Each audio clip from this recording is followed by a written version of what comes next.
지난주에 우리는 바나바와 바울의 첫 선교지에서 있었던 이야기에 대한 말씀을 들었습니다. 첫 선교지는 바나바의 고향인 구브로 섬이었습니다. 구브로는 당시에 제주도의 5배에 이를 정도로 대단히 큰 섬이었어요. 로마의 3대 섬 중에 하나였습니다. 이 구브로 섬에서 바나바와 바울은 동쪽 끝에서부터 서쪽 끝까지 이 큰 섬을 횡단하면서 예수 복음 전했어요. 동쪽 끝에 있는 도시는 항구 도시는 살라미, 서쪽 끝에 있는 항구 도시는 바포, 살라미에서 바포까지 가면서 주의 복음 전했습니다. 주로 바포에서의 사역이 성경에는 많이 소개되고 있었지요. 바포는 영적으로나 윤리적으로나 굉장히 혼탁하고 타락한 도시였습니다. 이곳에 비너스 신전이 있었어요. 비너스를 주신으로 섬기는 사람들이었는데 성적으로 문란하기가 이루 말할 데가 없었습니다. 영적으로 혼탁하고 성적으로 문란하고 이 모든 것 뒤에 역사하는 악한 영 사단이 있었습니다. 사단은 자기의 하수인인 바예수라고 하는 무당을 이 구브로 총독 신복으로 삼게 했어요. 그래서 그 옆에서 모든 걸 조종을 해나가는 거예요. 여기에 바나바와 바울이 갔고 이제 본격적으로 거기서 영적 전투가 벌어집니다. 성령님의 종인 바나바와 바울, 사탄의 하수인인 바예수, 이들 사이에 누가 이 구브로를 영적으로 휘어잡는가? 어떤 권세가 이 구브로의 주인이 되는가? 거기에 대한 영적 전투가 벌어집니다. 바나바와 바울은 구브로 총독 서기오 바울에게 열심히 복음을 전하려고 했습니다. 그런데 사단의 하수인인 바예수가 옆에서 끊임없이 방해하는 거야. 그런데 결국에 누가 이겼지요? 바나바와 바울, 성령님이 이기셨습니다. 성령께서 서기오 바울에게 지혜를 주셨어요. 분별력을 주셨다고 얘기했어요. 그 분별력을 통해서 내가 이 사람들의 말을 들어야 되겠다. 그래서 바나바와 바울에게 복음을 듣고자 했습니다. 그리고 복음이 들려졌고 마침내 서기오 바울이 예수님의 제자가 되었습니다. 이건 놀라운 사건이에요. 서기오 바울은 구브로 섬 전체를 다스리는 총독이었습니다. 대단한 권세가였어요. 이 한 사람이 변화됨으로써 지금까지 사단이 지배했던 구브로 섬이 이제 예수님의 제자가 다스리는 성령의 섬이 되었습니다. 이 일을 이루신 분이 성령님이십니다. 따라하겠습니다. 누구도 성령의 역사를 막을 수 없다. 성령의 역사를 막을 수 없다. 다시 한번 누구도 성령의 역사를 막을 수 없다. 성령의 역사를 막을 수 없다. 성령은 하시고자 하시면 이루십니다. 그분이 우리와 함께 하고 계신 줄로 믿습니다. 오늘 본문은 이제 구브로에 이어서 두 번째 선교지에서 있었던 일들을 말씀하고 있습니다. 이제 바나바와 바울은 구브로 섬을 떠나서 내륙 지방으로 갑니다. 오늘로 말하면 터키 지역으로 가는 거예요. 저들이 구브로 섬을 출발해서 바포항을 출발해서 도착한 터키 지역, 그 소아시아 지역의 항구 도시는 버가라고 하는 곳이었습니다. 잠깐 우리 바울의 1차 전도 여행 지도를 한번 보시도록 하겠습니다. 보이세요? 네, 저 화살표로 되어 있는 게 바울이 전도 여행을 다닌 그 지역들이에요. 또 순서들입니다. 맨 밑에 바울의 제1차 여행이라고 써져 있는 그쪽이 애굽이라고 보시면 되고요. 저 왼쪽 끝에 장화처럼 생긴 데가 이탈리아, 로마 제국입니다. 그리고 가운데에 고린도, 빌립보 이렇게 써 있지요. 여기가 이제 그리스 지역이에요. 거기서부터가 유럽입니다. 그리고 그 오른쪽으로 아시아라고 써 있는 곳, 이곳이 터키 지역입니다. 바울은 1차 전도 여행을 이 터키 지역에서 한 거예요. 지금의 터키 지역을 말합니다. 그땐 전부 다 로마 제국이에요.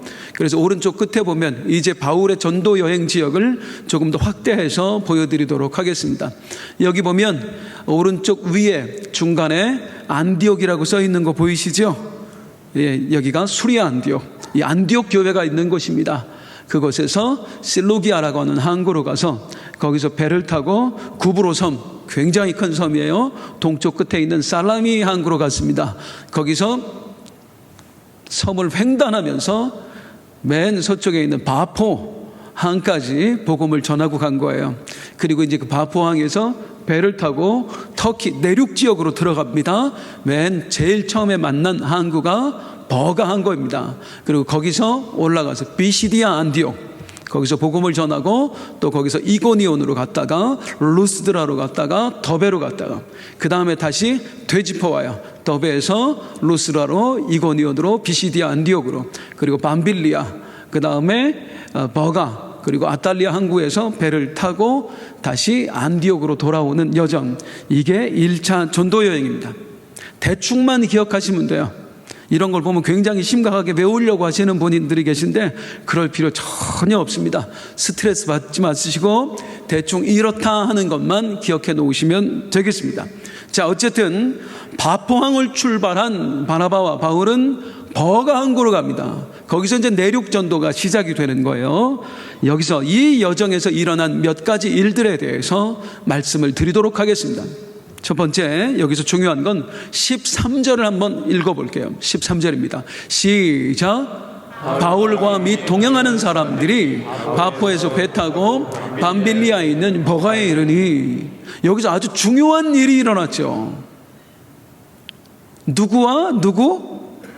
바울과 및 동행하는 사람들이. 자, 안디옥 교회에서 처음 출발했을 때부터 지금까지 선교팀을 소개할 때는 항상 바나바의 이름이 먼저 나왔습니다. 바나바와 바울이었어요. 그런데 바로 이 시점부터는 바나바의 이름이 사라지고 그 자리를 누가 대체하고 있는 거예요? 바울이 전면에 나서고 있습니다. 그래서 학자들은 이때부터 이 선교팀의 리더가 바뀌었다라고 얘기하고 있습니다. 그런데 저는 개인적으로 그렇게 보지 않습니다. 이 선교팀의 리더는 바뀌지 않았습니다. 여전히 이 선교팀의 리더는 누구다? 성령님입니다. 바나바가 리더인 적 없고요, 바울이 리더인 적도 없습니다. 처음부터 끝까지 이 선교팀의 리더는 성령님이세요. 이들을 파송하신 분이 누구세요? 성령님이에요. 저들을 살라미에서 바포까지 이끄신 분이 누구예요? 성령님이에요. 바포에서 이들을 통해 구브로 총독의 마음을 변화시킨 분이 누구예요? 성령님이에요. 이 팀의 리더는 처음부터 끝까지 성령님입니다. 1차 전도여행 마칠 때까지 리더는 단 한 번도 변한 적이 없어요. 성령님이십니다.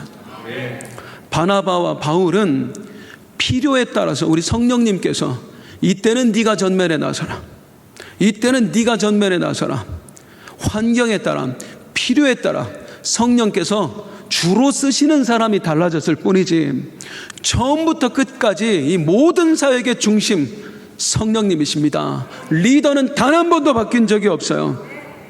우리 성령님께서는, 학자들이 뭐라고 하냐, 바나바보다는 바울의 능력이 더 뛰어났기 때문에 바울이 전면에 나섰다라고 얘기하는데, 우리 성령님께서는 바나바에게도 능력을 주셨고 바울에게도 능력을 주셨습니다. 바울이 가진 능력도 성령님이 주신 거고 바나바가 가진 능력도 성령님이 주신 거예요. 각자 내가 주신 능력을 가지고 성령님이 사람을 차별할 이유가 없으시단 말이에요. 네가 더 뛰어나구나, 네가 더 대단한데 너는 왜 이렇게 못났냐, 다 성령님이 주신 거예요. 내가 준 걸 가지고 사람을 차별하겠어요? 아니에요. 각자에게 주신 능력이 있고 그 능력을 주신 이유가 있는 것입니다. 그 능력에 따라 상황과 조건에 맞춰서 성령이 알맞게 쓰시는 거예요. 이런 생각을 가지고 우리가 사역을 하고 신앙생활을 해야 시험에 들지 않습니다. 바나바 서운한 거예요. 왜 갑자기 바울이 더 인정을 받지? 내가 더 능력이 뛰어나다고 하면 바울이 갑자기 교만해지는 거예요. 야, 바나바 너 아무것도 아니야, 이 성령님이 나를 더 인정해 두셨어. 아닙니다. 바나바도 아니고 바울도 아니에요. 이 모든 일은 성령께서 하시는 거예요. 필요에 따라 바나바가 먼저, 여기서는 바울이 먼저. 지금 바울이 먼저 나오지만 루스드라라는 곳에 가면 거기서는 사람들이 바나바를 더 높게 쳐준단 말이에요. 사역에 따라 달라지는 것입니다. 처음부터 끝까지 성령님이 리더십입니다. 다시 말씀드려요. 사람의 눈으로 볼 때는 리더십이 교체되었어요. 바나바에서 바울로 교체되었어요. 그런데 영적으로는, 아니 진실입니다. 그게 진리입니다. 단 한 번도 이 선교팀의 리더는 바뀐 적이 없습니다. 처음부터 끝까지 성령님이 리더이십니다. 우리 빛나교회도 마찬가지입니다. 사람의 눈으로 보면 빛나교회 리더가 바뀌었어요. 유재명 목사님에게서 유호수 목사로 리더십이 바뀌었습니다. 그런데 진실은 그렇지 않다고요. 35년 전에도 이 교회의 리더는 성령님이셨고, 지금도 성령님이 리더이시고, 앞으로도 성령님이 리더이십니다. 필요에 따라 성령님께서 전면에 내세우는 대상이 달라질 뿐인 거예요. 우리가 그걸 믿어야 됩니다. 성령이 주인된 교회, 성령이 주인된 부서, 성령이 주인된 우리 교구, 성령이 주인된 우리 남전도회, 여전도회, 그렇게 만들어갈 때에 복된 공동체를 이루어갈 수가 있습니다. 이번에 새롭게 장로님들이 피택이 되셨습니다. 그래서 5분이나 우리 당회원으로 더 추가가 되셨습니다. 부탁드립니다. 내가 빛나교회의 새로운 리더가 되었다. 이제 내가 나에게 또 다른 우리 교회 운영의 결정권이 생겼다. 이런 생각 절대로 갖지 마시기 바랍니다. 이 교회의 주인은 성령님이십니다. 담임 목사도 제 경험과 생각을 내려놔야 돼요. 제 주장을 내려놔야 됩니다. 우리 장로님들도 마찬가지입니다. 우리 모두는 끝까지 기도하면서 오직 한 가지, 성령님이 무엇을 원하시는가, 성령님이 이 교회가 어떻게 되어가기를 원하시는가, 그것만 구하는 사람이 되어야 합니다. 그래야 우리가 하나님 보시기에 아름다운 교회가 될 수 있어요. 그래야 우리 교회가 더 큰 부흥을 맛볼 수가 있는 거예요. 주여, 처음부터 끝까지 성령님만 주인 되시옵소서. 성령님만 리더가 되시옵소서. 바나바와 바울에서 바울과 바나바가 되었지만 리더십은 바뀌지 않았다. 성령님이 리더다. 잊지 마시기 바랍니다. 두 번째, 여기서 우리가 성령님의 정말 세밀하신, 진짜 리더 되신 우리 성령님의 세밀한 그 배려를 볼 수가 있는데요. 13절을 한번 보도록 하겠습니다. 파란 글씨만 시작. 바보에서 배 타고 밤빌리아에 있는 어가에, 자, 바포항에서 배를 타고 이제 터키 내륙 지방으로 가는데 어느 항구로 갔다? 버가 항구로 갔다. 여기에 아주 숨겨진 은혜가 있습니다. 참 우리 성령님은 아주 다정하시고 다감하시고 세밀하시고 이런 분이 없으세요. 이들이 1차 선교 여행을 마치고 돌아오는 여정을 한번 볼게요. 자, 다시 기억하세요. 갈 때 바포항에서 어느 항구로 갔다? 버가항으로 갔어요. 그럼 돌아올 때도 버가항에서 배를 타고 돌아와야 될 거 아니에요? 그런데 돌아오는 여정을 보세요. 25절부터 시작. 말씀을 버가에서 전하고 아탈리아로 내려가서 거기서 배 타고 안디옥에 이르니. 분명히 내릴 때는 버가 항구에서 내렸는데 거기서 출발할 때는 버가 항구에 들렸다가 아탈리아 항구로 가서 거기서 배를 타고 안디옥으로 간다고요. 이게 무슨 의미냐? 이 지역은 이제 갈라디아 지역이라고 그러는데 이 지역, 이 터키 지역으로 들어가기 위해서는 2개의 항구 중에 하나로 가야 됩니다. 하나는 아탈리아 항이고 하나는 버가 항구입니다. 그런데 그 중에 구브로 그 바포섬에서 배를 탄 이제 바울과 바나바로 할게요. 지금부터는 바울과 바나바는 어느 항구로 들어갔다고요? 버가 항구로 들어갔대요. 그런데 이건 사실 불가능한 일이었습니다. 바울과 바나바는 절대로 버가 항구로 들어갈 수가 없었어요. 아탈리아 항구로만 들어갈 수 있었어요. 왜 그러냐면 이때의 버가 항구는 일반 항구가 아니었어요. 여기는 로마 제국의 관용선만 들어갈 수 있는 그런 항구였어요. 일반 선박, 어선 전부 다 아탈리아 항구로 가야 돼요. 버가 항구는 로마의 관용선만 들어갈 수 있었어요. 자, 우리나라에 보면 공항 중에 혹시 서울공항이라고 아십니까? 성남에 있습니다. 강남하고 성남 그 사이에 있는 공항이 서울공항입니다. 우리 대통령이 외국에 순방을 갔다 돌아오시면 인천항으로 들어오는 게 인천공항으로 오시는 게 아니에요. 서울공항으로 들어와요. 서울공항은 대통령 전용기 아니면 외국의 정상들, 그것도 아니면 특수한 임무를 띠고 외국에 갔다 오는 그런 비행기들만 들어올 수 있었어요. 대한항공, 아시아나항공, 일반 여객기는 절대로 서울공항으로 들어올 수가 없었어요. 이게 서울공항이에요. 버가항구가 그런 곳이었단 말입니다. 버가항구는 일반 여객선이 들어올 수가 없는 곳이었어요. 오직 로마의 관용선들, 로마의 귀족이나 어떤 장군들만, 그런 사람들이 탄 배만 들어올 수 있는 그런 항구였어요. 그렇다면 생각해 보세요. 바울과 바나바가 이 버가항구로 들어왔다는 얘기는 어떤 배를 타고 왔다는 얘기입니까? 관용선을 타고 왔다는 겁니다. 아니, 로마의 관리도 아닌데, 귀족도 아닌데 무슨 관용선을 타요? 이 관용선 누가 줬겠어요? 구브로 총독이 빌려준 겁니다. 구브로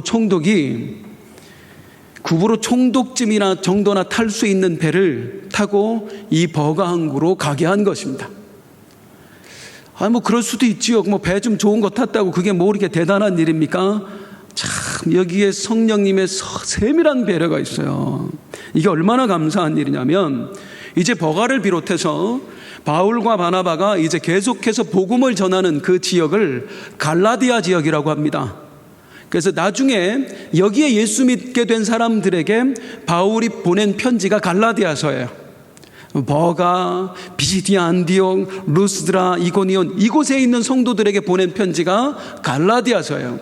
그 갈라디아서에 바울이 자기가 처음 여기에 도착했을 때, 버가항에 도착했을 때 자기가 어떤 상태였는지를 소개하는 내용이 있어요. 시작. 내가 처음에 육체의 약함으로 말미암아 너희에게 복음을 전한 것을 너희가 아는 바. 무엇으로 말미암아? 처음에 육체의 약함으로 말미암아. 처음 버가에서부터 복음을 전할 때 바울은 굉장히 몸이 아픈 상태였습니다. 학자들은 이때 바울이 말라리아에 걸렸다고, 그 학설이 제일 유력해요. 말라리아에 걸렸다고도 하고, 안질이 굉장히 심해졌다고 하고, 어떤 학자는 간질병이 도졌다고도 얘기합니다. 어쨌든 바울이 버가항구로 들어갈 때는 몸이 굉장히 아픈 상황이었어요. 그런 바울이 만약에 일반 여객선을 타고 갔으면 너무나 힘들었을 겁니다. 사역 자체가. 일반 여객선, 그때 배는 지금처럼 좋은 배들이 아니에요. 그 아픈 몸을 이끌고 일반 여객선을 타고 갔으면, 그 아탈리아 항구는 별로 그렇게 좋은 곳이 아니었어요. 버가 항구가 훨씬 더 쾌적하고 좋은 곳이었어요. 바울은 굉장히 나쁜 컨디션으로, 아픈 상황에서 선교를 할 수밖에 없었어요. 성령님께서 이 일을 다 뒤에서 역사해 주시는 거예요. 아니, 얼마나 마음이 열려졌길래 세상에 로마 귀족들이나 타는 배를 빌려줍니까? 구브로 총독이. 근데 당신들 이거 타고 가시오.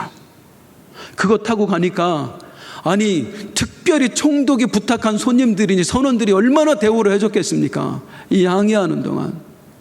아픈 바울을 성령님께서 배려해 주시는 겁니다. 최대한 편안하게 선교 여정을 떠날 수 있도록 성령께서 역사해 주시는 거예요. 얼마나 자상한 분이세요.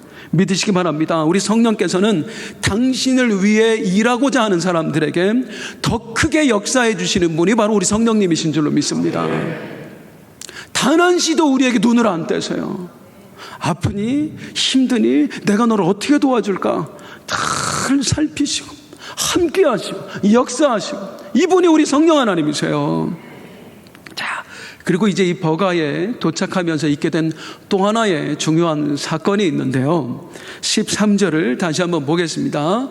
바울과 및 동행하는 사람들이 바포에서 배 타고 밤빌리아에 있는 버가에 이르니, 시작. 요한은 그들에게서 떠나 예루살렘으로 돌아가고. 여기 요한은 마가 요한입니다.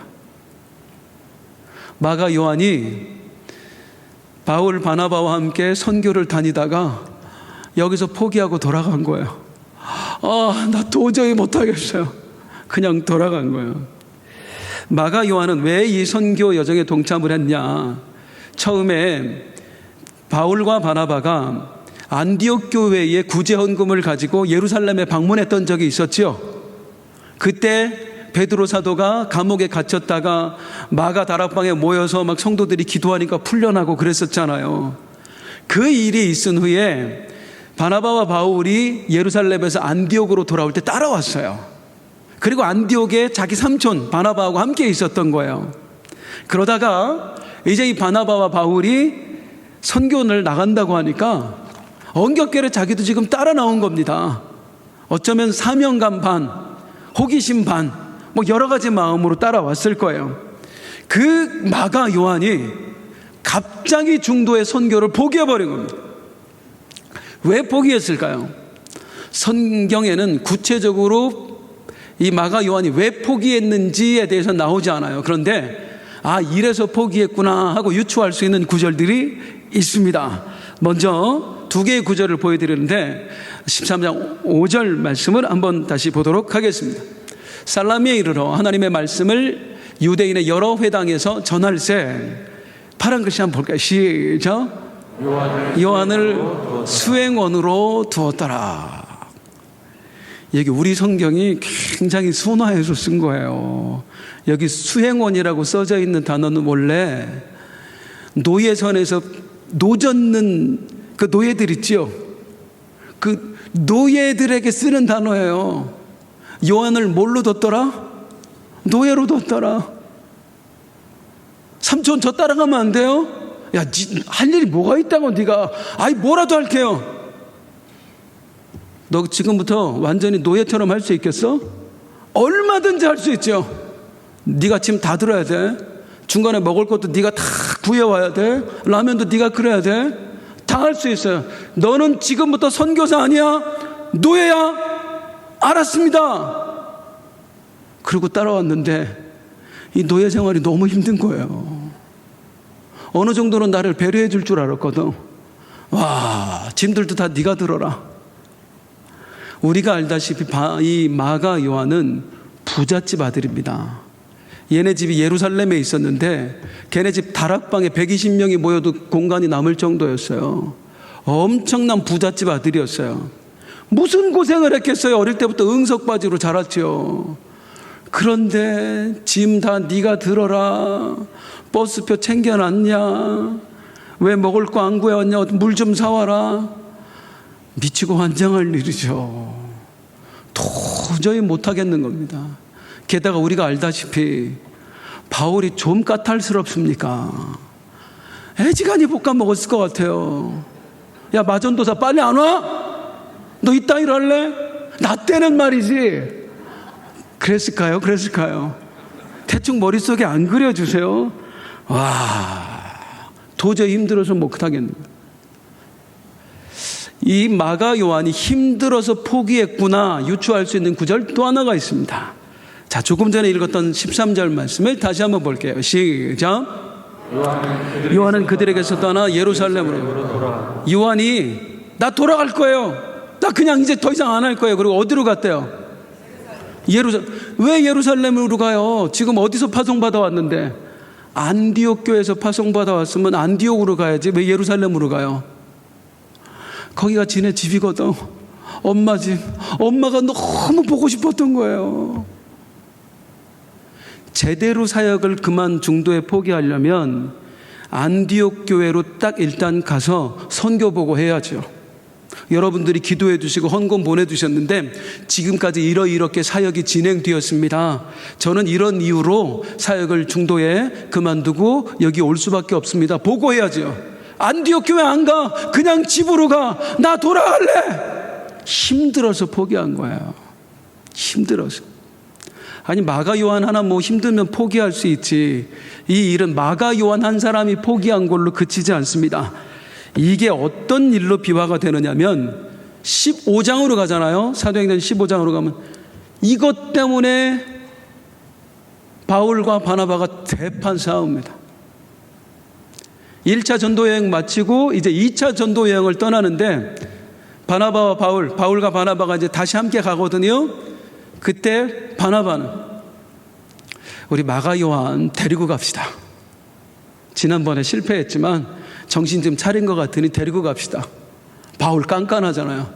난 저런 놈 못 데리고 갑니다. 한 번 포기한 놈은 또 포기합니다. 이거 가지고 얼마나 싸웠는지 몰라요. 그래서 결국엔 바울과 바나바가 여기서 갈라집니다. 선교를 따로 가요. 그런데 나중에 보면 이것도 은혜예요. 거기에 대해서 이제 15장에 가서 다시 말씀드리도록 할게요. 어쨌든 마가 요한은 끝까지 선교 여정을 마치지 못하고 중도에 포기하고 말았습니다. 그런데 여기서 한번 생각해 보고 싶은 게 있습니다. 마가 요한이 왜 포기했다고요?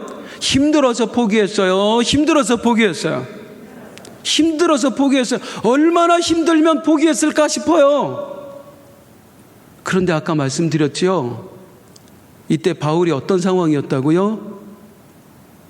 병에 걸려 있었다고요. 도저히 선교 사역을 감당할 수 없을 정도로 몸이 너무 아픈 상태였다고. 힘들면 바울이 훨씬 더 힘들었다고. 그런데 바울은 포기하지 않아요. 끝까지 자기 사역 감당해요. 마가 요한은 포기해요. 둘 다 힘들어. 아니, 힘든 걸로 보자면 바울이 훨씬 더 힘들어 지금. 그런데 바울은 끝까지 했어요. 마가 요한은 중도에 포기했어요. 이 현상이 왜 발생할까요? 이 차이가 어디서 올까요? 두 가지 말씀드릴게요. 신앙생활 하면서도 마찬가지예요. 똑같은 어려움을 겪어요. 물질의 어려움 겪어요. 인간관계의 어려움 겪어요. 건강의 어려움을 겪어요. 같은 어려움을 겪는데 어떤 분들은 믿음으로 이겨내는 사람들이 있어요. 반면에 어떤 분들은 똑같은 어려움에 와르르 무너져 버리는 거예요. 믿음 다 버리고 신앙 다 놓아버리고 교회에서 등 돌리는 성도님들 계시단 말이에요. 이 차이가 어디서 올까? 같이 힘든데 왜 바울은 끝까지 견디는 자가 되었고 왜 마가 요한은 중도에 포기할 수밖에 없었는가? 두 가지 이유 말씀드릴게요. 처음 차이, 이 차이입니다. 얼마나 훈련되었는가? 얼마나 훈련되었는가? 이 선교사로 오기 전에 우리가 계속해서 살펴봤지만 바울은 혹독한 훈련을 받았습니다. 자기 고향에서 10여 년 넘게 아무것도 못했어요. 온갖 멸시, 조롱, 그 상황 속에서도요, 아무도 안아주지 않는데 곳곳을 다니면서 전도했던 게 사도 바울이에요.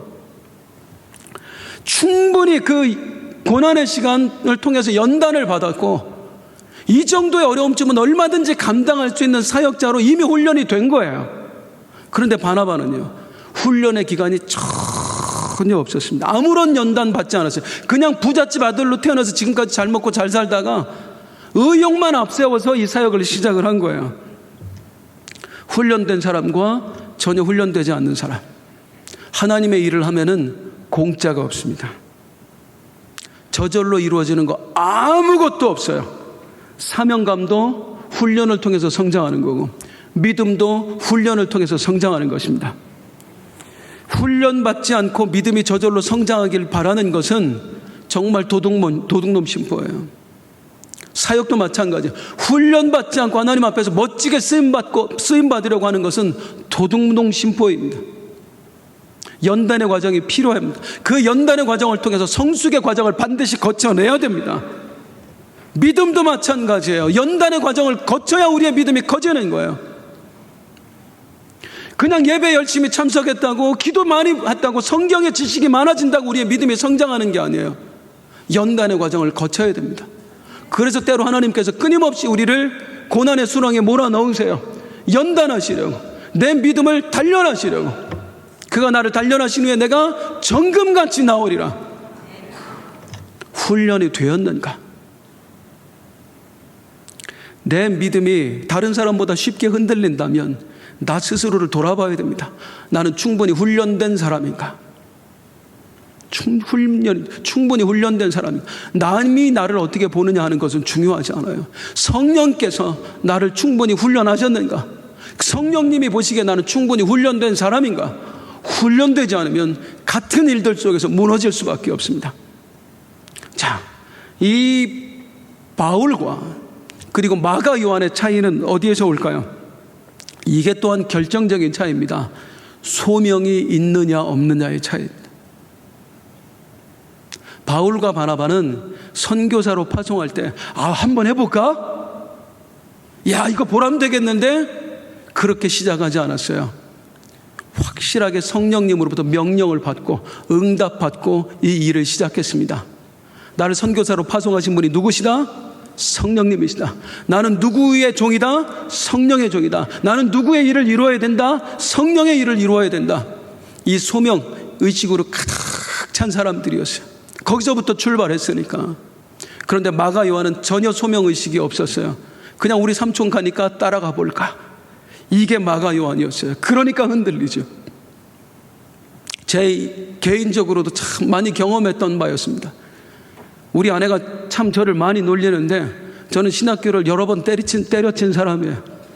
그래서 무려 학부하고 대학원 합하면 19년 만에 졸업했습니다. 우리 학교 전설입니다. 나중에 보니까 교수가 내 후배가 되어 있더라고요. 내 후배가 교수가 되어 있더라고요. 제가 왜 그렇게 중간에 그만뒀을까요? 소명의식이 없기 때문이에요. 주변에서도 한번 신학해 볼래? 하나님이 널 원하시는 것 같은데? 내 주변 사람 말 듣고 시작을 하니까 나에게는 확신이 없는데, 어려운 일이 생기면 내가 가지 말아야 될 길을 갔는가? 이 길은 내 길이 아닌 것 같은데 내가 왜 일을 시작을 했을까? 하나님의 일을 하는데 내가 왜 어려워야 되지요? 소명의식이 없으니까 흔들려요. 그런데 어느 날 주님을 깊이 만났고 그분으로부터 내가 소명을 받았어요. 네 남은 인생을 내가 원한다. 제 남은 인생을 주님께 드리겠습니다. 그 뒤로 제 삶에는 사실 그 이전보다 더 큰 어려움이 찾아왔어요. 이전보다 훨씬 더 몸이 많이 아팠어요. 그런데 제 소명은 흔들린 적이 없어요. 왜? 그분으로부터 직접 받았기 때문에. 이 소명의식이 있느냐 없느냐, 목사도 소명의식이 있느냐 없느냐, 지역장도 소명의식이 있느냐 없느냐, 하나님이 나에게 이 일을 맡기셨다 하면 흔들리지 않거든요. 교구 식구들이 나를 힘들게 해도, 때로는 내가 구설수에 올라도 하나님이 나를 여기에 놓으셨다라고 믿는다면 흔들리지 않거든요. 내가 흔들리는 이유가 뭘까요? 소명의식이 있으십니까? 하나님이 나를 목사 되게 하셨다, 하나님이 나를 지역장으로 삼으셨다, 하나님께서 나를 우리 여전도의 회장, 남전도의 회장이 되게 하셨다라는 분명한 소명의식을 갖고 시작하십니까? 가끔 저에게 찾아와서 목사님, 제가 사역을 하고 싶은데 어떻게 할까요? 그러면은 저는 이렇게 얘기해 줍니다. 하지 마. 예? 왜요? 하지 않고 딴 일 계속 해봐. 그래도 하고 싶은지 너를 들여다봐. 2, 3년 다른 일 하고 있는데도 그래도 하고 싶은지 네 마음을 들여다봐. 정말로 하나님이 나를 이 길을 가기를 원하신다, 하나님이 나에게 이 사명을 주셨다, 확신이 들기 전에는 절대로 하지 마. 목사 1, 2년 늦는다고 큰일 나는 거 아니니까. 목사뿐이에요. 신앙생활도 마찬가지예요. 왜 신앙생활을 하면서 우리가 흔들릴까요? 하나님이 나를 선택하셨다는 확신이 없기 때문이에요. 하나님이 나를 여기 있게 하셨다는 확신이 없기 때문이에요. 믿으시기 바랍니다. 여러분 계신 그 자리가 하나님 보내신 자리입니다. 그래야 흔들리지 않아요. 아니면 마귀의 밥이 됩니다. 마가 요한에게는 그게 없었어요. 소명의식이 전혀 없었어요. 훈련도 안 됐고요. 그러니 흔들릴 수밖에 없었습니다. 자, 이렇게 해서 마가 요한이 떠나고 이제 남은 선교 사역은 두 사람을 통해서 이루어집니다. 바울과 바나바입니다. 버가에서 이제 이동을 해서 비시디아 안디옥이라고 하는 곳으로 갑니다. 비시디아 안디옥에서의 사역을 한번 보도록 하겠습니다. 비시디아 안디옥은요, 안디옥 교회 할 때 그 안디옥과 달라요. 로마 제국에는 당시에 안디옥이라는 이름을 가진 도시만 16개가 있었습니다. 황제의 이름이기 때문에 이 안디옥의 이름을 붙인 도시들이 굉장히 많았어요. 그 중에 하나가 비시디아 안디옥입니다. 이 비시디아 안디옥에서의 복음 사역은 어떻게 이루어졌는가? 오늘 시간 내에 마치려고 제가 굉장히 빠르게 하다 보니까 말이 좀 빠르죠? 죄송합니다. 아이고 주여. 자, 비시디아 안디옥의 사역이 어떻게 이루어졌는가를 우리가 살펴보기 전에 한 가지 좀 아셔야 될 게 있습니다. 아까 지도에서 보면은 바로 그냥 옆 동네 간 것 같지만 버가 항구에서 비시디아 안디옥까지의 거리는 220km나 되었습니다. 서울에서 대전 조금 더 가는 거리 정도 돼요. 그런데 그냥 평탄하게 가는 거리가 아니라 타우루스 산맥 1600m에 이르는 타우루스 산맥을 넘어야 됐어요. 걸어서.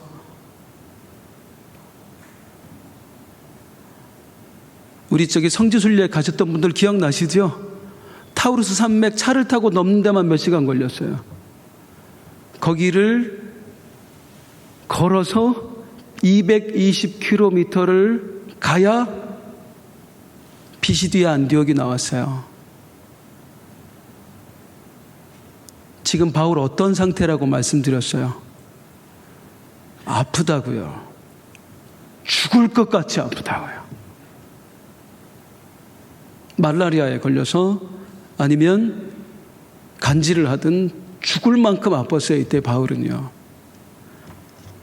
그런데 그 아픈 몸을 이끌고 건강한 사람도 넘지 못할 그 타우루스 산맥을 넘어서 220km나 걸어 비시디아 안디옥까지 가는 거예요. 하나님 사랑하는 마음 없으면 이게 가능할까요? 영혼 사랑하는 마음 없으면 가능할까요? 사도행전의 저자는 성령님이시고 사도행전의 주인공은 성령님이십니다. 그런데 바울 같은 사람 대단한 건 우리가 무시할 수가 없어요. 정말로 그는 하나님을 사랑했고 정말로 그는 영혼을 사랑했던 사람이에요. 이 앞에서 제가 들여다보인 거, 나는 이 정도로 하나님을 사랑한 적이 있는가? 나는 이 정도로 영혼을 사랑해 본 적이 있는가? 내가 이 상태였다면 과연 그 아픈 몸, 죽을 것 같이 아픈 몸을 이끌고 그 산맥을 넘어갈 수 있었을까? 자신 없더라고. 바울은 했어요. 그 정도로 하나님을 사랑하고 영혼을 사랑하는 거예요. 그게 바울이었습니다. 그리고 이제 비시디아 안디옥에 가서 사역을 시작하는데 늘 이들의 사역은 그런 식이었습니다. 선교는 제일 먼저 어디를 찾아가냐면 유대인의 회당을 찾아갑니다. 유대인들이 남자 10명만 있으면, 유대인 남자 10명만 있으면 회당을 지어서 모였거든요. 거기서 안식일에 모여서 모임을 가졌어요. 예배를 드렸는데 그 모임에 바울과 바나바가 참석을 한 것입니다. 잠깐 회당 예배에 대해서 말씀드리면 5개의 순서로 회당 예배는 이루어집니다. 먼저는 쉐마를 낭독합니다. 쉐마는 뭐냐면 들으라 이스라엘 하고 시작되는 신명기 말씀, 민수기 말씀, 그 말씀을 쭉 낭독을 해요. 마치 우리가 예배 시작할 때 사도신경으로 신앙 고백하는 것처럼 이 회당 예배는 쉐마의 말씀을 낭독하면서 시작이 됩니다. 두 번째는 기도문을 낭송해요. 뭐 이스라엘 사람들 보면은 말이야 뭐 중얼중얼 하는 거 있잖아요. 시편 예언서를 기초로 해서 만들어진 18개의 기도문을 낭송을 합니다. 이게 두 번째고, 세 번째로 성서 본문을 낭독을 합니다. 그때그때 달라져요. 이 모세오경에서 몇 절, 그리고 선지서에서 몇 절 뽑아서 읽어요. 그러니까 바나바와 바울과 바나바는 그날 어떤 본문을 읽었느냐를 가지고 이제 말씀을 전하는 거예요. 그렇게 되는 거예요. 이렇게 성경 본문을 읽고 나면 네 번째로 설교를 합니다. 그리고 마지막 5번째로 축도를 하면서 마쳐요. 축도는 어떤 말씀을 근거로 하냐면 민수기 6장 23절 25절, 이거 제가 주일날 전했던 그 말씀인데, 하나님은 어떤 분이냐? 너희를 지키시고 너희에게 비추시고 그분은 너희에게 소금이 되시고 빛이 되시는 하나님이시다. 우리도 세상에 소금이 되자, 빛이 되자. 이 축도로 마친다 그 말입니다. 회당 예배가. 자, 그런데 여기서 네 번째 설교를 어떻게 하느냐면 그날 설교자가 정해져 있는 게 아니에요. 이게 말씀을 딱 읽은 다음에 거기서 그 말씀에 특별히 깨달은 바가 있는 사람들, 그리고 마음에 감동이 있는 사람들이 나서서 설교를 했어요. 그 중에 아무나. 그래서 그 상황을 설명하는 게 오늘 본문 15절인데요. 같이 한번 읽겠습니다. 시작. 율법과 선지자의 글을 읽은 후에 회당장들이 사람을 보내어 물어 이르되 형제들아 만일 백성을 권한 말이 있거든 말하라 하니. 회당장, 여러분 중에 혹시 이 본문 가지고 설교하고 싶은 분 계세요? 그럼 한번 말씀해 보세요 했다는 거예요. 그래서 바울이 나서서 이제 설교를 시작합니다. 굉장히 바울은 적극적인 사람이었어요. 그 장면을 보면 바울이 어떻게 설교를 하냐면 16절입니다. 시작. 바울이 일어나 손짓합니다. 일어나서 이제 막 저한테 어떤 분들이 목사님은 왜 이렇게 설교할 때 막 손짓을 하냐고. 이게 막 끌어서 그래요. 바울이 일어나서 손짓을 하면서 막 설교를 하는데 사실 유대인의 회당 설교에서는 이런 식으로 설교하지 않았어요. 유대인들은 전부 다 앉아서 점잖게 설교했습니다. 일어나서 막 크게 외치고 손짓을 하고 이런 식으로 강연을 하는 것은 헬라 철학자들이었습니다. 헬라의 웅변가들이 그렇게 했어요. 그렇다는 얘기는 뭐냐면 바울이 헬라의 수사학과 웅변을 배웠다는 얘기입니다. 로마 제국에 사역 그냥 되는 거 하나도 없습니다. 어느 날 그냥 믿음만 있다고 해서 하나님이 쓰신 거 아니에요. 충분히 훈련된 사람 쓰신 거예요. 이 헬라 철학자들 웅변하는 거, 그 헬라 사상가들이 하는 걸 바울이 보고 배우는 거예요. 그냥 배우지 않아요. 이때 다 돈 주고 배우는 거예요. 그 정도로 훈련되어 있어요. 하나님께 쓰임 받기를 원하십니까? 우리 자녀들 하나님께 쓰임 받기를 원하십니까? 훈련되세요. 끊임없이 자신을 갈고 닦아야 돼요. 자, 이렇게 그런데 바울이 일어나서 당당하게 누구를 전하고 있어요? 예수 그리스도. 예수 그리스도의 복음을 전하고 있어요. 사랑하는 성도님들, 이 장면 한번 머릿속에 그려보세요. 바울이 딱 일어나 손짓하면서 우리 예수님이 말이죠. 그분이 부활하셨고요. 이 장면을 한번 떠올리세요. 감격 아니에요? 오늘 본문이 사도행전 13장, 불과 사도행전 8장 9장에 가면 그때 거기서 보여지는 바울 어떤 사람이었습니까? 스데반이 설교할 때 죄송해요. 그냥 있는 그대로 저 새끼 어떻게 죽이지? 그랬던 사람이에요. 스데반을 죽이기 위해서 거짓 모의를 했던 아주 그냥 모략을 꾸몄던 협잡꾼이었습니다. 예루살렘 성도들 집에 들어가서 머리채 잡고 끌고 막 남자고 여자고 다 끌고 나오는 그냥 그야말로 시정 잡배 같은 놈이었어요. 8장 9장 사도행전 9장에서의 바울은 다메섹에 군사를 이끌고 예수 믿는 사람들 잡아 죽이러 가던 살인마의 모습이었어요. 그 시정 잡배 같고 살인마 같고 협잡국 같던 그 바울이 지금 예수 복음 전하고 있습니다. 생명 살리기 위해 자신의 모든 것을 바치고 있습니다. 이 일을 이루신 분이 누구예요? 우리 성령님이에요. 얼마나 감격이냔 말이에요. 한 사람의 인생을 바꿔서 수많은 사람을 죽이고 수많은 사람을 못 살게 했던 사람을 많은 사람들 앞에 예수 복음 전하며 생명 살림 사람으로 만들어낸 분, 그 성령 하나님. 그분이 바울의 삶에도 역사하셨고 오늘 함께 예배하고 있는 우리의 인생에도 역사하셨습니다. 저에게 역사하셨어요. 수없이 자살을 생각하고 매일 죽을 생각만 했던 저 하나님께서 이 자리에서 이 많은 분들 앞에서 복음을 전하게 하셨다, 하나님 말씀을 전하게 하셨다, 생각할수록 저는 감격이에요. 우리 전부 다 예수 믿기 전에 어떻게 살았습니까? 이 땅에 탑을 쌓으며 살아왔어요. 죽을 길을 향해 달려가고 있었어요. 그런 우리를 하나님께서 어둠에서 빛으로 불러내어 주셔서 오직 하나님만 예배하는 사람으로 만들어내셨고 생명의 복음을 내 이웃에게 전하는 사람 만들어 주셨으니 이 얼마나 은혜인가, 이 얼마나 감격인가. 그것만 생각해도 감사할 것밖에 없습니다. 성령님이 내게 이루신 일이에요. 우리는 큰 은혜를 입은 사람들입니다. 끝으로 이제 오늘 이 말씀에서 꼭 함께 나누고 싶은 내용이 있습니다. 제가 은혜 받았던 내용인데요. 자, 지금 이렇게 복음을 전하고 있는 사도 바울, 사람들 앞에서 서서 손짓을 하면서 예수 복음 전하고 있는 바울. 그 바울의 몸 상태가 현재 어떤 상태였다고요? 죽을 만큼 아팠어요. 죽을 만큼. 그때의 바울의 심정을 표현한 글이 갈라디아서에 있습니다. 내가 그때 어떤 상태로 너희에게 어떤 마음으로 설교를 했었는가? 갈라디아서 4장 14절입니다.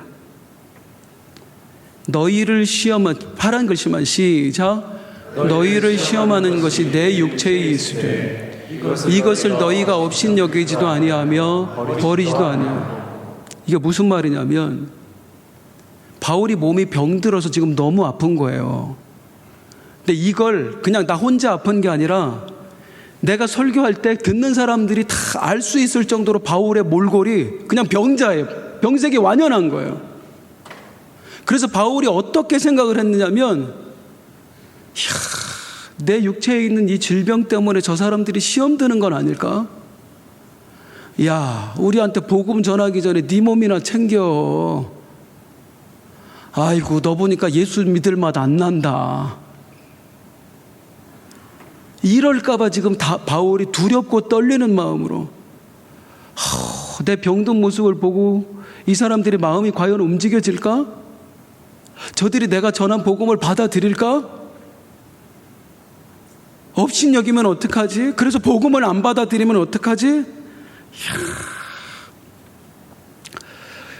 바울에게 있어서는 말씀을 전하는 내용을 보면 이제 다음 주에 그 내용을 전하겠습니다만은 정말 예수 복음을 자랑스러워했습니다. 바울은 너무나 자랑스러워했어요. 그런데 그 예수 복음 전하고 있는 내 모습은 저들의 보기에 너무 부끄러운 거예요. 야, 이런 내 몰골을 보고도 이 복음을 받아들일까? 과연 예수를 믿을 수 있을까? 이런 사람들이 사실 예수 믿기 전에 바울은 이런 걱정 안 하는 사람이었잖아요. 얼마나 잘 나갔습니까? 얼마나 잘난 사람이었습니까? 가말리엘 문화생, 최고의 학벌을 가진 사람이었어요. 예루살렘 공의회 의원, 최고의 지위를 가졌던 사람이에요. 로마 시민권자, 최고의 신분을 가졌던 사람이에요. 남부러울 것 없었어요. 바울만 나타나면 전부 다 우와 대단하네, 나도 저 사람처럼 되고 싶다. 그게 바울이었어요. 그런데 예수 믿고 나서 바울은 자기가 가지고 있던 거 다 잃어버렸습니다. 심지어 건강까지 잃어버렸습니다. 사람의 눈으로 보기에 흠모할 만한 게 하나도 없는 인생이 되어버렸어요. 어떻게 생각할 정도로 이런 내 모습 보고도 예수님을 믿을 수 있을까? 저 사람들이 내 말을 받아들일 수 있을까? 세상적으로 너무나 초라한 모습이 된 거예요. 우리가 가끔 그렇잖아요. 그래도 예수 믿기 전에는 어느 정도 잘 나갔던 분들, 연단의 과정을 통해서 사실 그 이후에 비참해진 분들 계세요. 그런 모습을 가지고 뭐 병들고 부도 맞고 이런 상황에서 명절 때 친지들 만나러 가려면 죽을 맛이죠. 동창회 가면 비꼼, 야, 어이, 장로님, 사업은 잘 돼? 부도난 거 알면서 미칠 것 같죠. 그때 우리 마음에 드는 생각, 이런 내 모습이 하나님께 영광이 될까? 이런 모습을 보고도 저들이 과연 예수 복음을 받아들일 수 있을까? 주님, 내가 당신의 영광을 가리는 건 아닐까요? 나는 왜 이 모양이지요? 지금 바울이 자신이 없어요. 내 모습 때문에, 너무 비참한 내 모습 때문에 이 사람들이 복음을 받아들일까 자신이 없어. 그렇다면 바울은 자기의 인생을 후회했을까요? 내가 어쩌다 예수를 만나서 그랬을까요? 바울이 늘 자신들을 비웃는 사람들을 향해서 했던 말이 있습니다. 이 구절 마지막으로 같이 읽어볼게요. 로마서 1장 16절입니다. 시작. 내가 복음을 부끄러워하지 아니하노니 이 복음은 모든 믿는 자에게 구원을 주시는 하나님의 능력입니다. 내 이 초라한 몸이 부끄러울 망정 나는 주 예수께 받은 이 복음, 이 사명은 조금도 부끄럽지 않습니다. 비록 당신들이 나를 비천한 자로 보고 나를 초라한 사람으로 느낄지라도 예수가 심어준 이 복음, 나는 부끄럽지 않습니다. 그 예수님을 믿어 그분을 전하면서 살고 있는 내 삶, 나는 결코 후회하지 않습니다. 이 바울의 심장에, 예수의 심장에 이어 오늘 우리에게 또 한 번 이식되는 밤이 되길 주님의 이름으로 축복합니다.